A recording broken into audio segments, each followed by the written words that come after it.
नमस्कार दोस्तों, स्वागत है आपका आज की इस नई वीडियो में। इसमें हम BSKG 178 इग्नू की बुक है प्राचीन भारतीय राजनीति, उसकी जो यूनिट 12 है नगर सभासद और रामायण व महाभारत में पौर जनपदों की भूमिका, इसको कंप्लीट करने वाले हैं।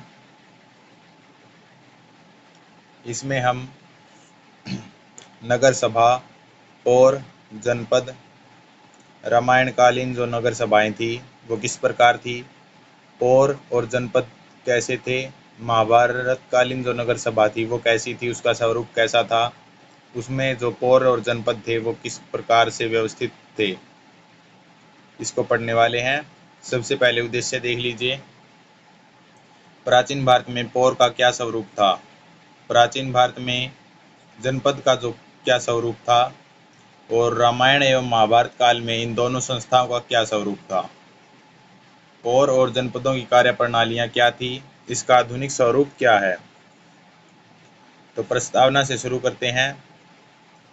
प्राचीन काल में सभा एवं समिति की इस तरह की पुर एवं जनपद की दो महत्वपूर्ण प्रशासनिक इकाइयाँ थीं।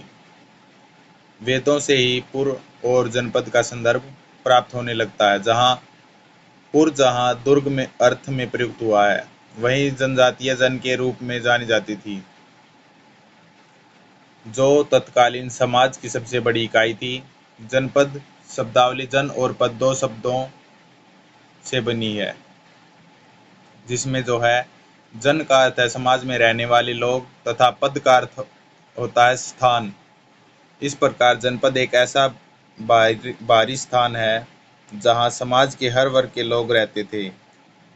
कालांतर में यदि यही जनपद एक बृहत गणराज्य या राज्य के रूप में परिवर्तित हो गई, जनपद के शासक को जनपदीन कहा जाता था। अष्टाध्यायी, रामायण, महाभारत, पुराण आदि प्राचीन ग्रंथ अनेक गणराज्यों का उल्लेख करते हैं।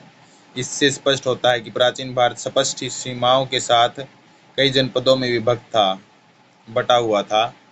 वैदिक ग्रंथ आंध्र, पुलिंद, शबरस और पुंदरस के अलावा 9 जनपदों का उल्लेख करते हैं। पाणिनि ने अपनी अष्टाध्यायी में 22 विभिन्न जनपदों का उल्लेख किया है, जिसमें मगध, अवंती, कौशल, वत्स जनपद अत्यंत महत्वपूर्ण थे। इन पुरों या जनपदों में रहने वाले क्रमशः पौर तथा जनपद कहलाते थे।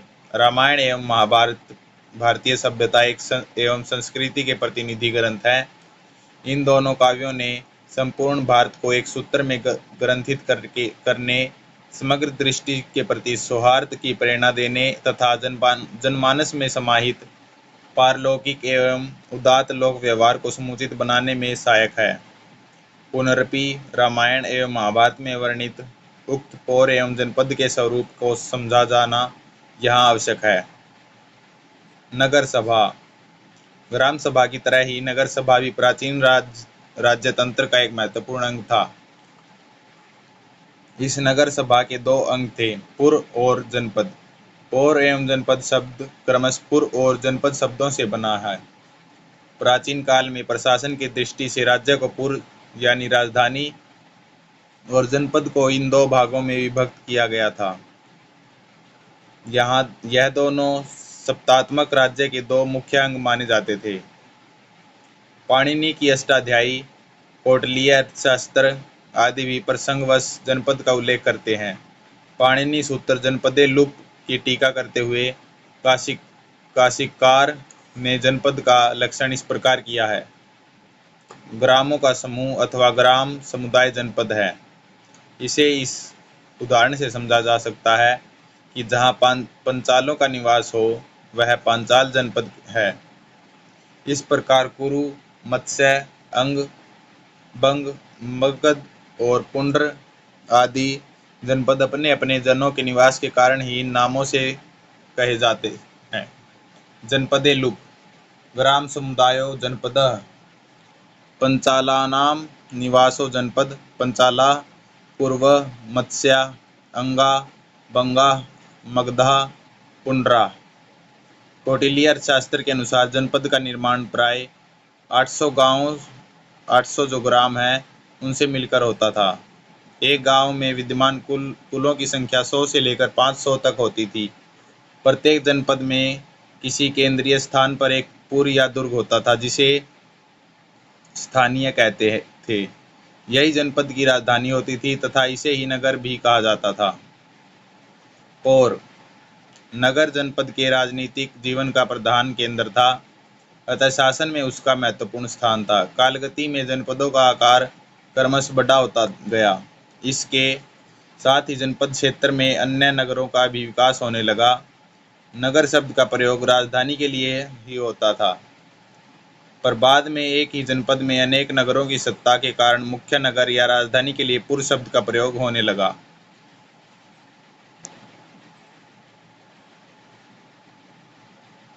शुक्र नीति के एक पद के अनुसार पौर एक संस्था थी। प्राचीन काल में जनमत का स्थान बहुत ऊंचा था।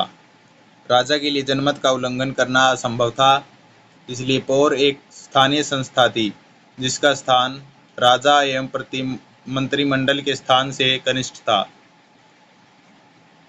शुक्र नीति स्पष्ट करते हुए कहती है कि जिस आदेश पर राजा की मुद्रा अंकित हो चुकी है वह पत्र सर्वाधिक आवश्यक होगा। जिस पत्र पर राजा की मुद्रा अंकित नहीं हो परंतु राजा का हस्ताक्षर हो उसका स्थान मुद्रा वाले लेख से न्यून होता है।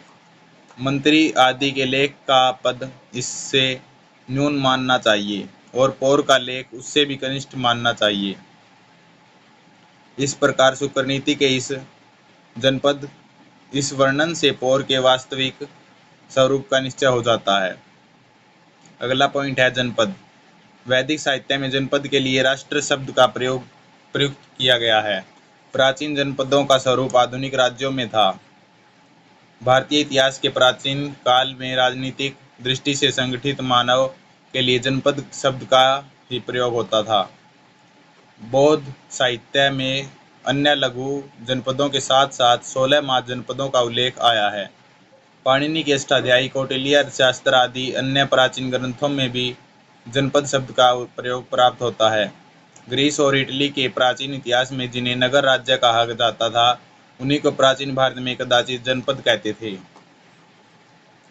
इन दोनों शब्दों की संरचना से पौर का अर्थ पुर के निवासी तथा जनपद का अर्थ जनपद के निवासी प्रतीत होता है, किंतु के.पी. जायसवाल के अनुसार पौर और जानपद जो दो सभाओं की संज्ञा थी जो राजा को पदच्युत कर सकती थी तथा उसके स्थान पर नया राजा नियुक्त करती थी।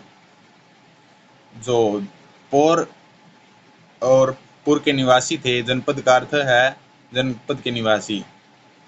पौर और जनपद दो सभाओं की संज्ञा थी जो राजा को जो है पद से हटाने का भी सामर्थ्य रखती थी।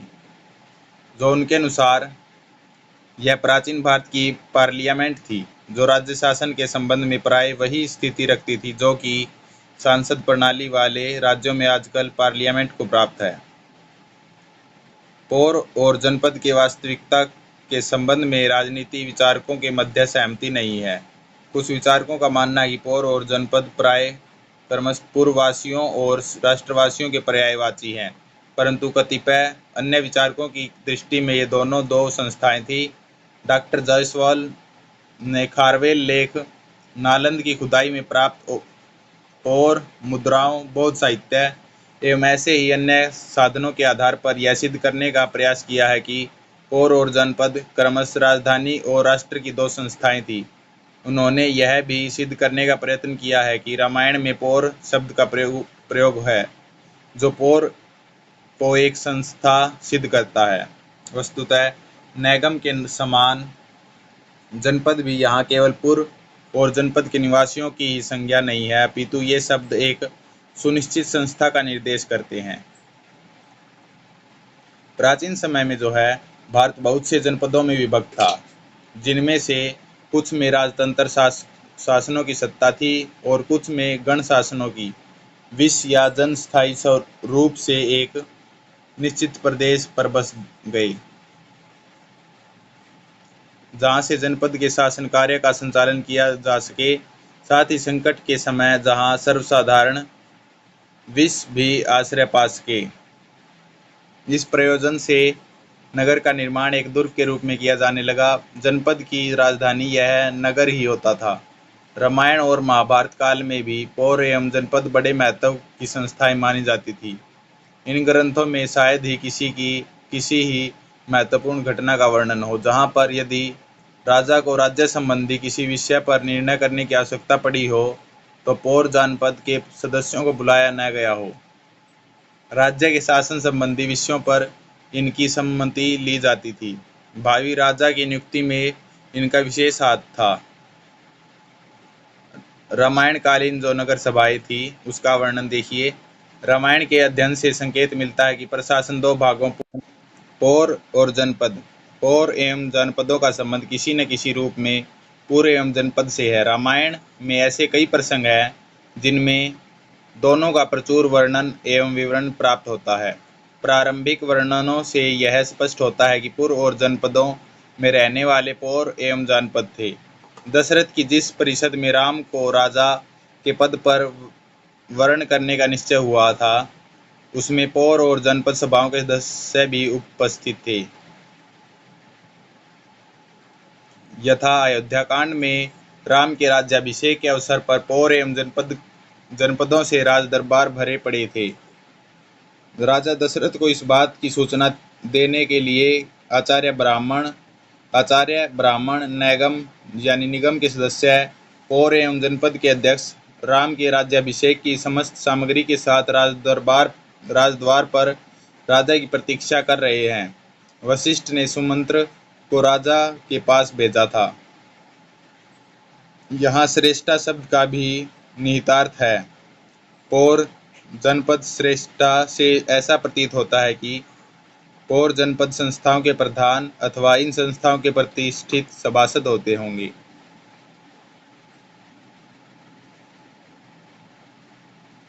सुमंत्र ने राजा दशरथ के पास जाकर यह सूचना दी थी कि रामचंद्र के अभिषेक की समस्त सामग्री के साथ नैगम पौर तथा जनपद के विनम्रतापूर्वक आपकी प्रतीक्षा कर रहे हैं।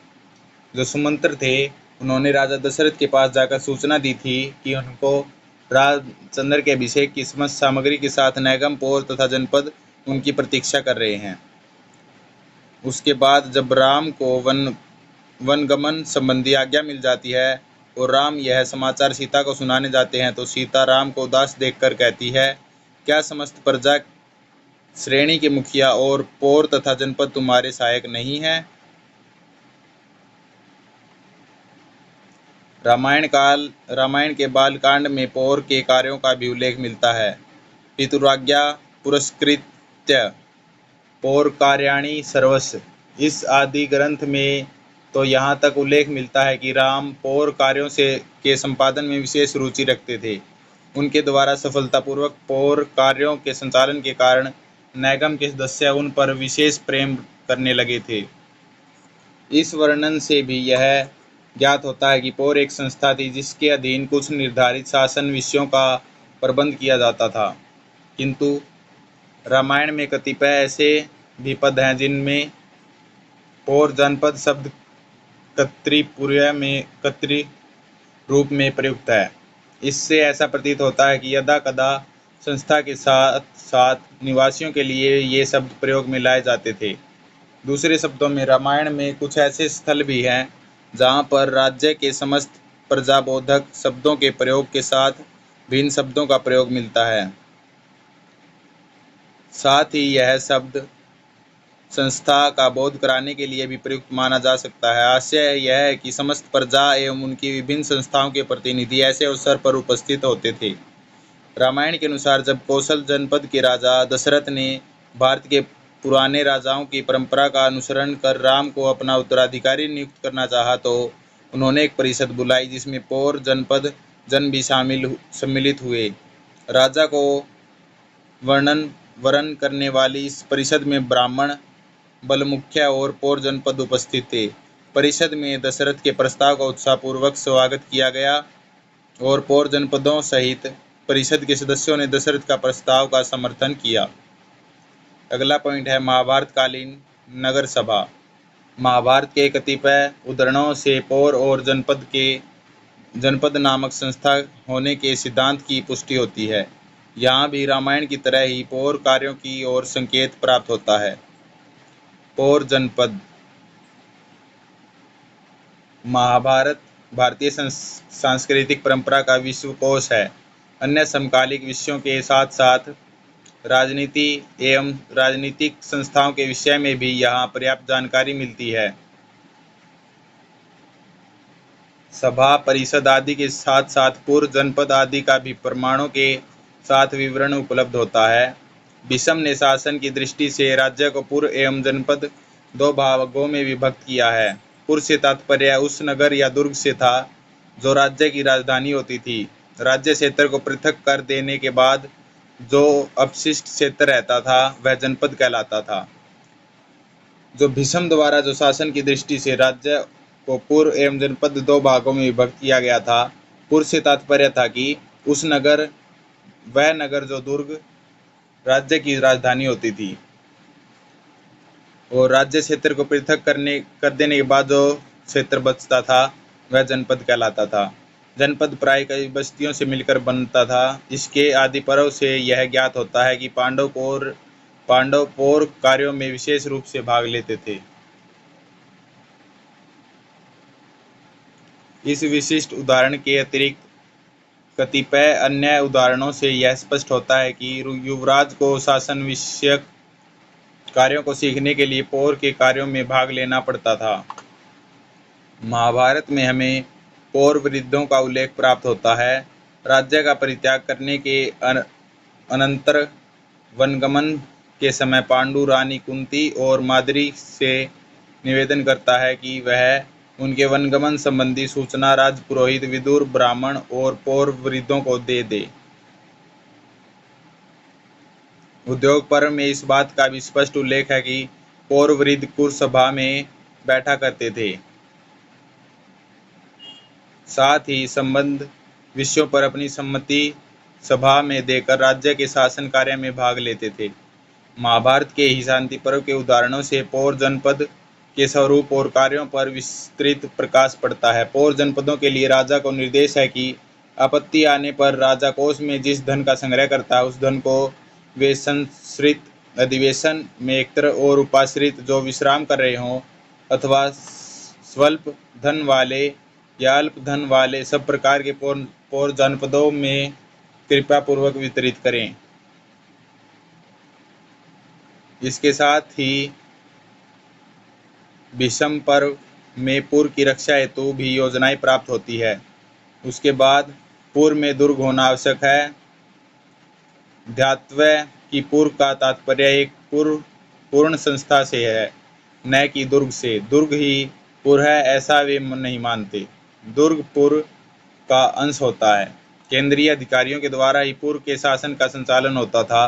शांति पर्व के अनुसार पूर्व को सुरक्षित रखने के लिए उसके चारों ओर चार दीवारी और खाई होना जरूरी है। ये दुर्ग 6 प्रकार के होते हैं: ध्वज दुर्ग, मही दुर्ग, गिरि दुर्ग, मनुष्य दुर्ग, मृतिका दुर्ग, वन दुर्ग। देश काल एवं परिस्थिति की आवश्यकता के अनुसार इनमें से किसी एक दुर्ग का राजधानी के निर्माण में उपयोग किया जाना चाहिए। पूर्व में निवासियों के लिए भरण पोषण सामग्री का होना अत्यंत आवश्यक है ताकि आवश्यकता पड़ने पर आपत्ति काल में स्वयं ही उसकी रक्षा कर सके। महाभारत के विविध प्रसंगों से पता चलता है कि जब न्याय कार्य आदि से सभा को बुलाया जाता था उस सभा का प्रधान श्रेष्ठ हुआ करता था।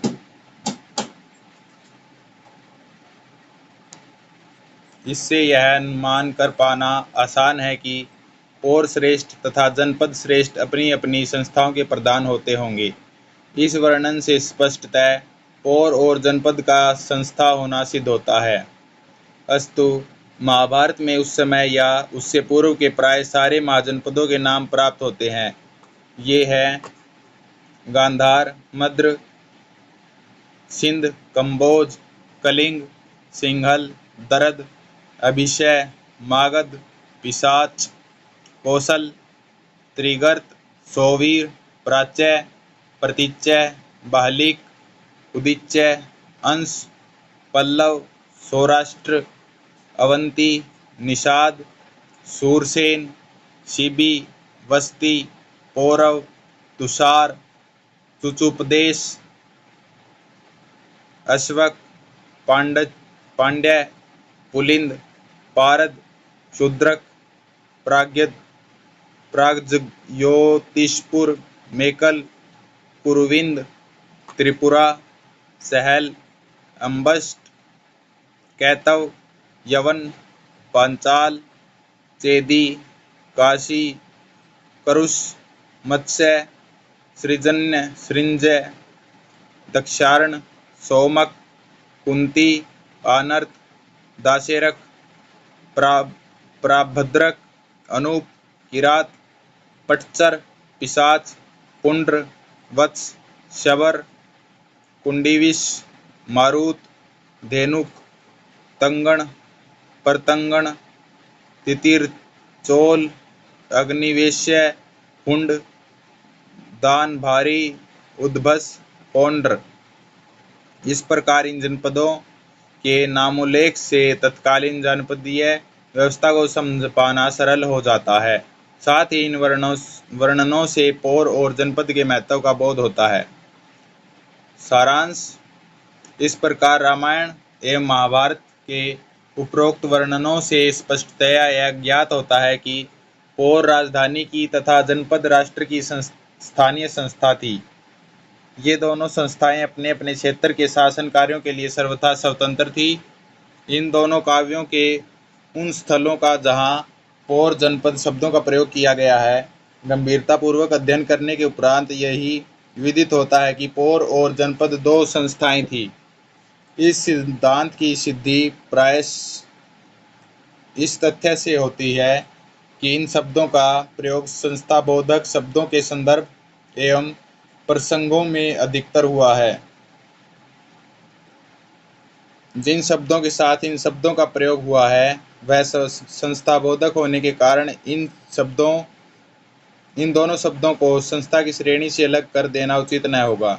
सभा, परिषद, निगम, गण, श्रेणी आदि संस्थाओं के साथ पौर और जनपद का प्रयोग होने से पौर और जनपद को संस्थाएं मान लेना ही उचित होगा।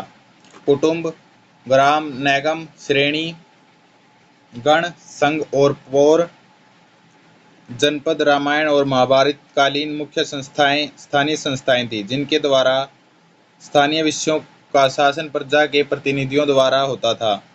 इन संस्थाओं के कारण राजा के अधीन शासन कार्यों का क्षेत्र परिमित हो जाता था। यह संस्थाएं अपने प्रतिनिधियों को सभा में भेजकर इनके द्वारा राजा के स्वेच्छाचार पर प्रतिबंध लगाती थी। अतः यह संस्थाएं उस युग में जनतंत्रवाद के तत्वों के रक्षक के रूप में थी, जिनके द्वारा राज्यों की स्थापना पर विकास में बड़ी सहायता मिली है। जो चैप्टर होता है कंप्लीट, और जो महत्वपूर्ण शब्दावली है इसको भी देख लीजिए। उपाश्रित का अर्थ है आश्रय ग्रहण करने वाला। नगर है जनपद की राजधानी। परीखा जो है खाई या गड्ढा। प्राकार यानी चार दीवारी। श्रेष्ठ पौर जनपद के प्रधान अथवा इन संस्थाओं के प्रतिष्ठित सभासद।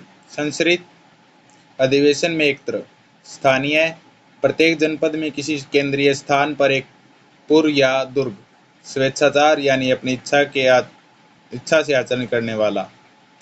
चैप्टर कंप्लीट होता है। ये बहुत प्रश्न है, इनको आप देख लेना, जो एग्ज़ाम की पॉइंट ऑफ व्यू से वेरी इंपॉर्टेंट है। इनको आप पहले खुद करने की कोशिश करना। तो चैप्टर एक्सप्लेनेशन अच्छा लगा हो तो वीडियो को लाइक करें, चैनल को सब्सक्राइब करें। धन्यवाद। मिलते हैं नेक्स्ट वीडियो में किसी और